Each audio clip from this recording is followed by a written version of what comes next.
Bonjour les amis, regardez bien ceci. Ça c'est le rêve de beaucoup de gens. Construire des grands bâtiments comme ça, grandes maisons en Afrique, avoir vraiment de grands bâtisses, avoir des immeubles. C'est le rêve de beaucoup, n'est-ce pas? Mais je vais vous expliquer que c'est un piège. En fait, c'est un piège pour certaines personnes et je vais vous expliquer pourquoi je pense que c'est un piège.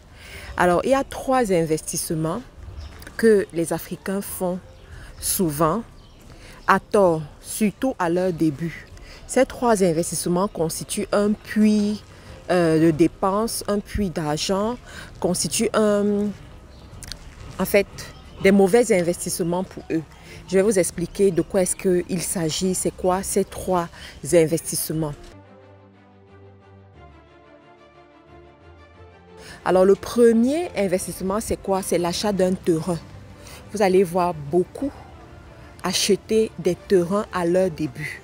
Pourquoi je pense que c'est un mauvais investissement? C'est un très mauvais investissement de commencer par l'achat d'un terrain quand vous battez encore, quand vous commencez dans la vie. Tout simplement pourquoi? Parce que pour acheter un bon terrain, il vous faudra dépenser un minimum de 10 millions. 10 millions vraiment dans les zones reculées aujourd'hui. On va parler de 40 millions, 50 millions que vous devez dépenser pour un début. Mais la question, c'est de savoir, si vous devez prendre tous vos économies, mettre dans un terrain, eh bien, ce terrain ne vous rapportera pas des bénéfices à moins de 5 ans ou 10 ans. Et pendant ce temps-là, qu'est-ce que vous faites?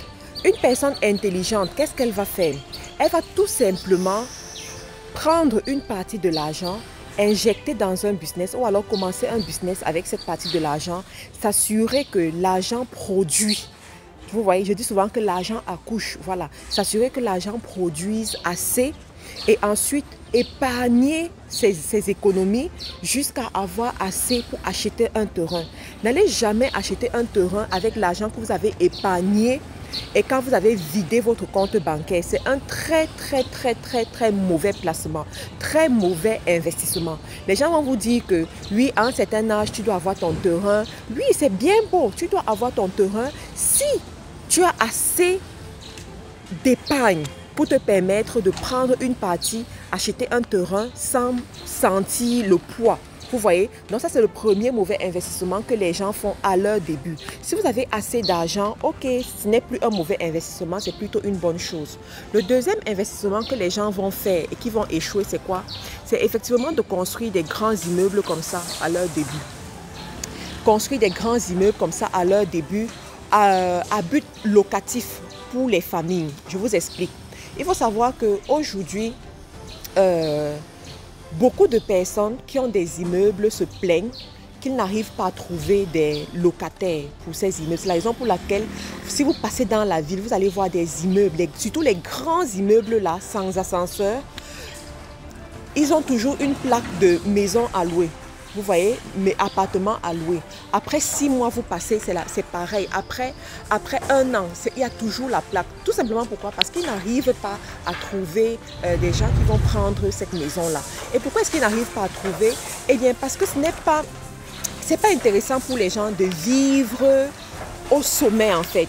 Et de plus en plus, les gens se construisent eux-mêmes. Vous voyez, en Afrique, les gens préfèrent prendre l'argent et se construire au lieu de rester dans les locations pendant très longtemps.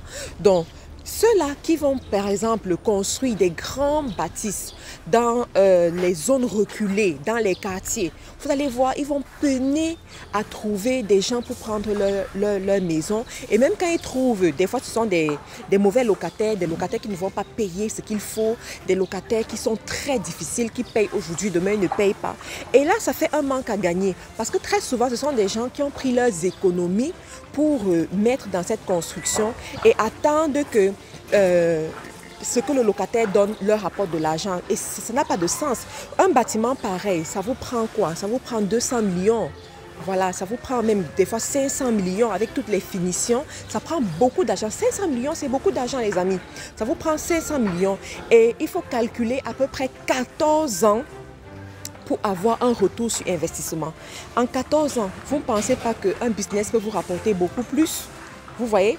Donc, moi, je considère ça comme un mauvais investissement pour ceux qui viennent de commencer. Si vous êtes jeune, ce n'est pas ce que vous devez faire. Sauf si vous êtes déjà un milliardaire et que par mois, vous avez le milliard, par exemple.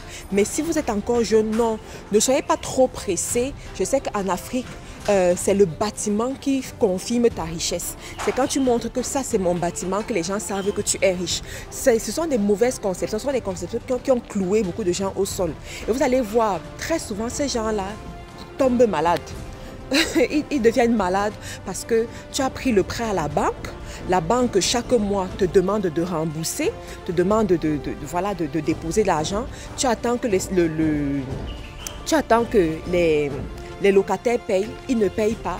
Et voilà, tu deviens dans une situation inconfortable, tu as peur, tu te poses des questions et les maladies commencent. On a vu tellement de personnes. D'ailleurs, moi, j'étais en train de chercher des locaux et j'ai eu l'opportunité de causer avec une dame comme ça qui avait un grand bâtiment.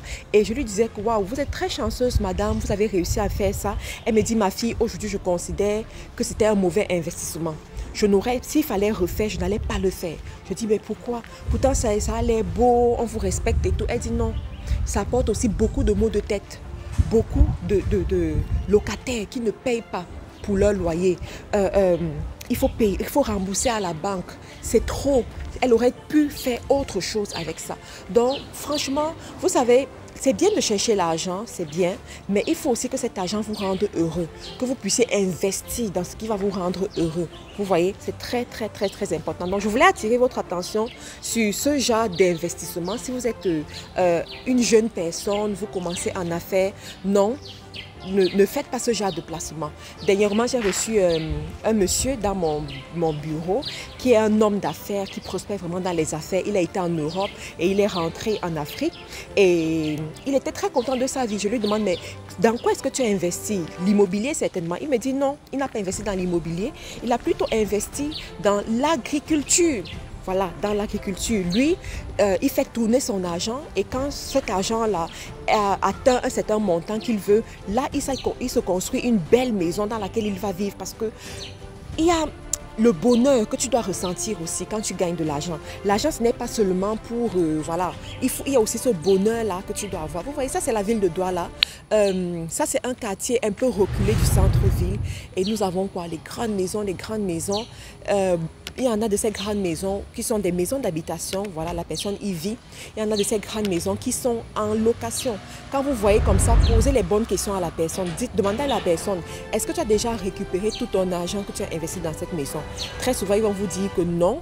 Ça leur prend comme 15 ans, ça leur prend des fois 20 ans. Et ça, c'est lorsque tout se passe bien. Hein. Ça veut dire quoi? Les locataires payent comme il faut, quoi. Ça leur prend beaucoup, beaucoup, beaucoup de temps.